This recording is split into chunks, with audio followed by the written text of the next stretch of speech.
Hey, welcome back to post-show headlines here on Kincaid and Salchunas.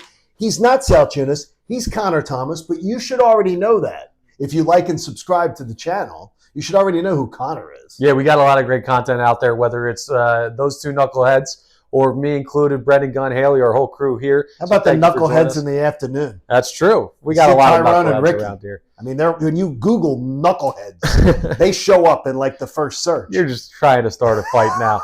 Always fun with that. You have some great questions for us today, though. Yeah, we're going to have some fun, and hopefully everybody had a good day today. And I want the first question today, I think it's going to be very intriguing for you, is regarding the Brandon Graham retirement. Mm-hmm. And we talked about it from every different angle this morning on the show. But I've got to ask you, can you retire a player's number? The Phillies have a policy, you got to be a Hall of Famer. I don't think Brandon Graham's going to end up in the Hall of Fame. Can you retire a player, though, and retire their number? They're not a Hall of Famer, and they didn't wear that number for their entire career. In fact, the first 3 years, Brandon Graham wore 54. Yeah, you can absolutely do that. Like, here's the thing. If you do 3 years with one number and then you do 7 years with another, that's a little bit tougher. But Brandon Graham did 12 years as number 55. Dylan McKinnon, who's recording this for us, is wearing his Brandon Graham jersey with the captain stitched on there. Like, he absolutely can have the 55 retired, but it's special circumstances, right? You have to have a field dependent on the individual situation. Brandon Graham is one of those where if no one wears 55 again, that is the right move, I think, for the Philadelphia Eagles. Okay, so here's where I ask you to just take it to another level. Lane Johnson. Yeah. 65. 65. No one's going to wear it again, right? Good with that. He's not going to wear it again. 62. Yes. Jason Kelsey. No one will wear that again. He's going to the Hall of Fame. Yes. No one's going to wear that number again. Are you starting to do too many numbers? No, I don't think so. No? No, because, again, that just shows you how rare the era we're in right now is. Like, you don't have any really career all-time Eagles, I don't know, on this team yet. We'll see how it plays out, but no one's like close to their status yet. So, and Eric Allen's going in the Hall of Fame. Does 21 go away?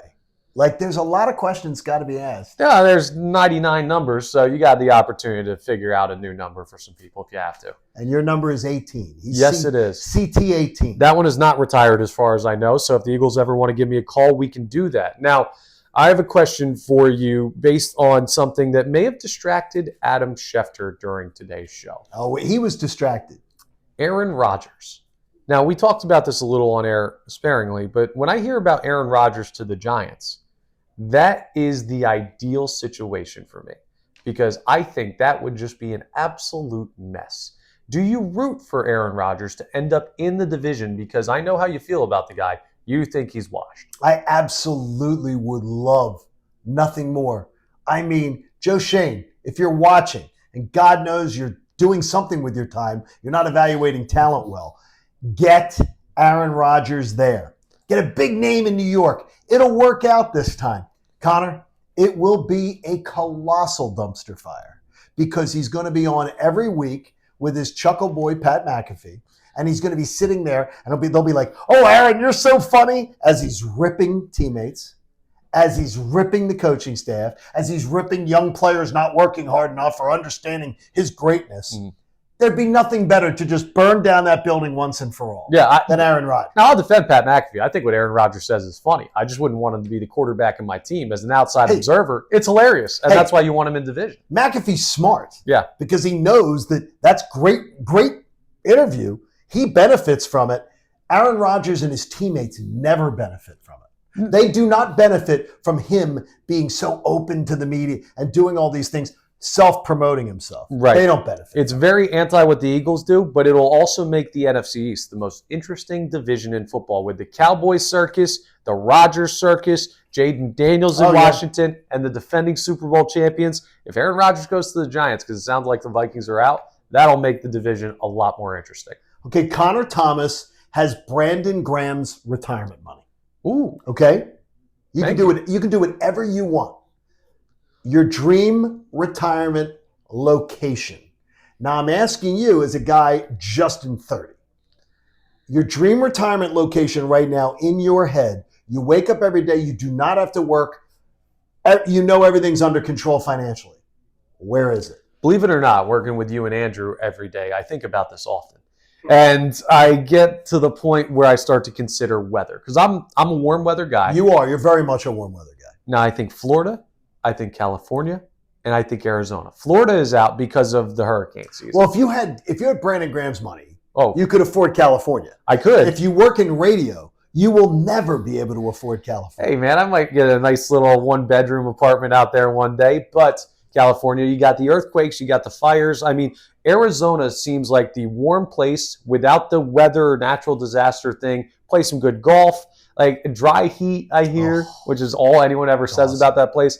I think you'd see me in Scottsdale in a second. That's so funny because that is exactly. Well, now I got to change mine. It's my dream location. Look, by the time you retire, I will probably have expired from my retirement. You will probably have already gone to the memorial service and said some nice things about me. I would love nothing more Scottsdale, Arizona to be my retirement hub. Problem is, am I going to be able to convince Liv to raise a family there and to live out there? Because I'm never going to live that far from my child. That's so true. Maybe it'll just have to be a place I go in the winter. But Scottsdale is absolutely, it's heaven. Here's and what it's we'll golf do. heaven. Yes, it is. In 40 years, Yes. when Sal Tunis and I are there with you, we'll have a nice retirement community of I'll be in a 97.5 vase. You got 40 years. more years left in you. Come on, Johnny. You say you're bad at math. You're crappy at math. You're terrible at math. All right, so seriously, I need to squeeze a few more Super Bowls in here. You're going to get a couple more here. You're going to get a couple more for sure. Now, speaking of me and things that I'm bad at, I'm notoriously bad at picking out a good haircut. I've gone with the mullet for the past like 3 summers. And you won't go see my boy Michael Coletti. I won't, but I don't understand because you don't want to go up to King of Prussia. No, that's kind of a drive. He can make you look spectacular. Already do, Johnny. But as I flip my hair for the camera here, I am due for another summer haircut. How old is too old to go with the dumb summer haircut? Are you going with are you talking about like the burr? Like the military burr? No, I'm going to go with the mullet again. Because you did that for me, and I'll always love you for it. I got you. Now, that screwed up one wedding pictures, though, for your friend. Yeah, it did. He's a cop, and he was like, why do you have my haircut? Because we shaved it all off for you, Johnny, when you were going through your battle. You're in a position now where you are very visible. That's true. And for the typical 30-year-old, you are more visible than the majority of typical. Don't get a dumb summer haircut. But I'm also more single than the typical 30-year-old. But which means I don't have someone to yell at. A dumb summer haircut will leave you many nights more alone. The dumb summer haircut. Connor, when you're a good-looking guy and you're out there in those streets, as the general likes to refer to it, I would say to you, get yourself a nice summer cut that accentuates what you want to do, but doesn't make you look like a 14-year-old boy went to, some cheap little haircut. Well, that's what the beard's for, to make sure everyone knows that I'm a grown man. You want good hair, though. You want good hair. Hair is critical. It is. I know you're a big hair guy. Yeah, I missed it so much. Your advice is noted. I'm probably still going to do the mullet again sometime in the next 2 weeks. I don't think you're going to do it. Not this time around. You want to bet? Dylan's even shaking his head going, don't do it. No, he knows I will. Dylan knows. Well, Dylan's known me since high school. He knows what I'm going to do. Dylan knows you don't listen. Is that what it is? Damn right. Okay. Final question of the day. And this is one for, if you don't follow Connor's Locked on Phillies podcast, you're missing out. It's really good stuff. I don't get to listen all the time, but I'll put it on when I'm working, doing show prep, things like that. I appreciate it. You can check it out. Locked on Phillies. Make sure you subscribe. I'm asking you today, no hemming and hawing, tell me who you would bet on to have the best Phillies offensive season in 2025, but you cannot pick Bryce Harper. Okay. Now, are we saying best just overall? Overall, if anybody, Jason Stark would sit and look at the numbers the last day of the season, and he would say, that guy had the best season. So think of Jason Stark's brain. Right.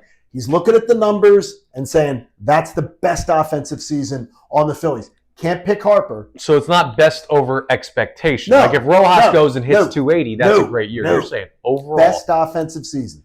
It's not Bryce Harper, because if it's not Bryce Harper, I think the Phillies are screwed myself. But who is it? That's a great question. I have 2 guys in my mind right now. Feel free to use it on the Locked on Phillies podcast. I might have to today. The one seems to be a no-brainer. even though he struggled a little bit in his time here with the Phillies, and that would be Trey Turner. Him moving to the leadoff spot, at least in tandem with Kyle Schwarber, or maybe permanently into the leadoff spot, seems to be what the Phillies are doing to try and jumpstart him into having a great year. I wondered if you were going to go in that direction, but I think you're not going to pick that as your guy. No, I'm not.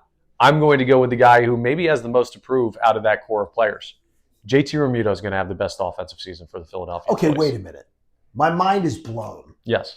You're telling me JT will be the second best offensive option on the Phillies this year? I think so. I think that's trouble. Why I is think it? that means it's going to be a long season, not a good season. Well, I mean, Kyle Schwarber is another one of those layup ones, but I do think that last year was a little bit of an anomaly with how much he used the whole field. You mean what he hit, like 242 or something? Something, but his along those OBP lines? was unbelievable. I don't think that's the consistent hitter that Kyle Schwarber is. He's still Okay. going to hit like close to 40 bombs. But All I think JT is in one of those years where he says, I'm in a contract year. And I got a lot of people saying that I'm too old to play this position and play this game anymore and be this offensive threat. And for the first time in 3 years, he has a guy that I think the Phillies are going to be comfortable with letting catch 40 games when you look at Rafael Marchand. So with that in mind, and Marchand I do believe is going to be the backup to JT when the roster is announced next week, I think he's going to be more rested, more motivated, and I still think he's incredibly talented. He's got maybe the biggest chip on his shoulder individually of those veteran players. JT has the next best year. Am I going to blow your mind when I say Trey Turner? Ooh. That I would even maybe place a bet that he could be number one. How about that? That would be beautiful because that's a huge season. If he plays up to his contract. And then you know what Schwarber does and what Harper does and everything, it would work. He may be the missing piece for what this offense has been lacking in the big moments. We appreciate you joining us. Be sure to join us tomorrow morning. Andrew Pacheco joins us in the 8 o'clock hour. Kevin Nagandi in the 9. We will be talking about a lot of fun stuff with the Eagles and the Phillies. And we love it when you like, subscribe, and check out everything on our YouTube channel. It's awesome, and we love it when you join us for our YouTube broadcast. Hey guys, Andrew Salchunas from Kincaid and Salchunas. Thank you for checking out all of our stuff on YouTube. Make sure you click, like, subscribe on everything that you see. And of course, you can see everything from our YouTube feed. Full shows, interviews, When John's Being an Idiot, which is like 15 times a day. So make sure you check out all of our stuff on YouTube. We appreciate it.